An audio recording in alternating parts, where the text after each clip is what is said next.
ओ थांबा थांबा दादा, मला वाचवा. अहो ताई काय झाले? ती माणसं माझी अब्रू. ओ ताई, कोण आहे सा तुम्ही? आज माझी मदत करा, उद्या तुमच्या बहिणीची पण कोणतर मदत करल. कुठे आहेत ती? ए तू ग बस. ओ आम्हाला काय सांगू नका, आम्हाला ह्याच्यात काय पडायचं नाही. साईडला सारखा. ही महाराजांची शिकवण नाही.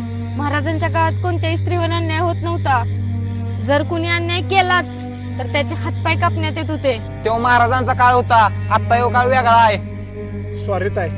तुझं सॉरी म्हणजे अब्रू वाचवणार नाही.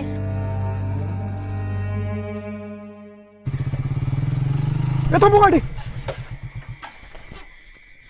अरे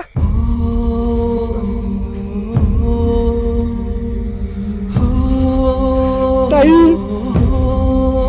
तुझ्यासारख्या माणसांच्या विचारांच्या मुळे आज आपल्या आया बहिणींच्यावर अशा प्रकारे अत्याचार होतोय.